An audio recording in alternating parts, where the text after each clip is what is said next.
All right. The off-season deep dives continue. DallasCowboys.com is doing a pick six, and this time we're getting to know one of the most intriguing offensive line signings of the offseason, Saahdiq Charles, a former LSU stud from that legendary championship team, but also a guy who retired. You know, Bipolar Blue is here to read between the lines. Let's get to know this mystery man. Before I get to know him, if you're hoping for some real competition and depth on that offensive line, if you're intrigued by what Charles could bring, smash that like button. Let me know you're with me. And if you haven't, subscribe and ring the bell. We're tracking all these new additions. Okay, here we go. The pick six on Saahdiq Charles. 4-1.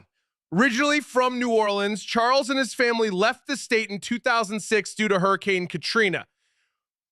The big-time four-star recruit went back to his home state and chose LSU.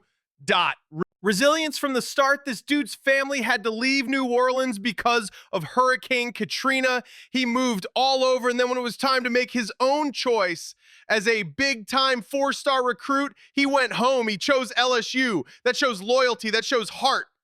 He's been through real-life adversity, and he came back stronger. That's the kind of character you want in the trenches. But being a four-star recruit who went back home to LSU is a great college story. It doesn't tell us anything about his ability to handle an NFL bull rush or stay on the field.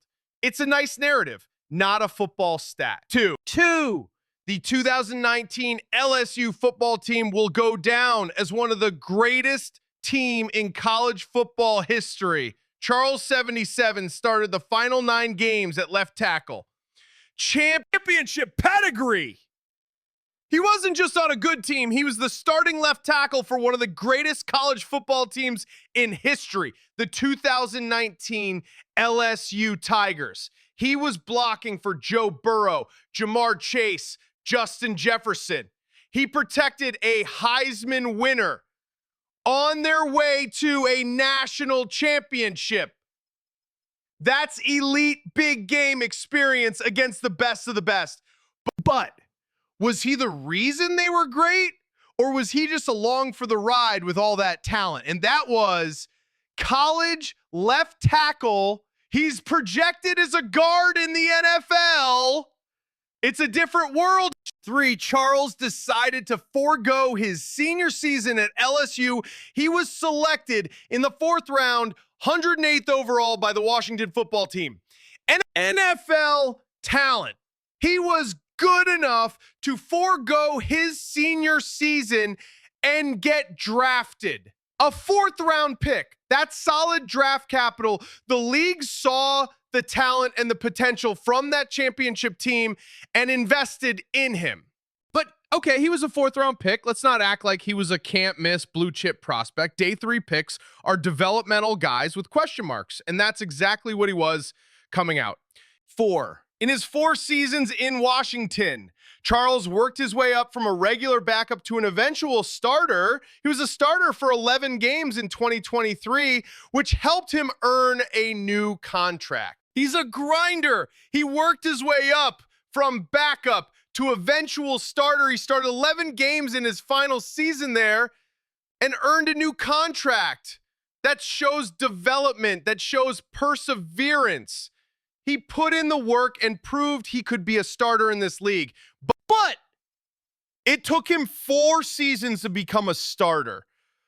For a Washington Commanders team that wasn't exactly a world beater, and that new contract he earned wasn't a massive long-term deal. It was a 1-year flyer with the Titans. 5, Charles was one of the top free agent acquisitions for the Titans in 2020. But a few days into camp, Charles surprisingly left the team and decided to retire from football. He's rested and refocused. He stepped away from the game, handled what he needed to handle, and now he's coming back with a clear mind and a fresh body. Sometimes taking a step back is what you need to take 2 steps forward. We're getting a player who is mentally and physically recharged.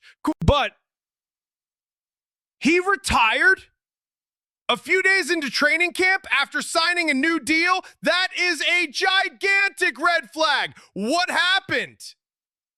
Can we trust his commitment? Is he all in on football? That's a massive question mark that no amount of talent can ignore. 6. Charles decided to return to football, and after being released by the Titans, he signed with the Cowboys on April 9th. Currently, the Cowboys have him listed as a guard. He chose to come back, and he's here with the Cowboys. He's listed as a guard, a position of need. This is a low-risk, high-reward signing for a guy with a championship pedigree and starting NFL experience. If he can recapture that form, we just got a potential starting guard for practically nothing. But he's listed as a guard, and he's competing with a room full of other reclamation projects. He's here on a cheap deal because of the retirement red flag. This is the definition of a lottery ticket. Hope for the best, but don't be surprised if it doesn't pan out. So there you have it. The story of Saahdiq Charles, a resilient championship-winning 4-star recruit who worked his way up to be an NFL starter, shockingly retired, and is now looking for a fresh start in Dallas. My final bipolar blue prediction: Charles has the talent and the experience to push for a starting guard spot. That LSU pedigree is real, but the retirement is a huge question. I predict he'll have a great training camp showing off that NFL starting experience. He will make the 53-man roster and be a key versatile depth piece on the interior. He'll start a few games due to injuries, but won't lock down a permanent starting role this year. It's a solid depth signing with some upside. Mark my words. That's the bipolar blue take. Are you more or less hyped after getting to know Saahdiq Charles? Let me know below. Bipolar blue, intrigued by the potential, worried by the past. Out.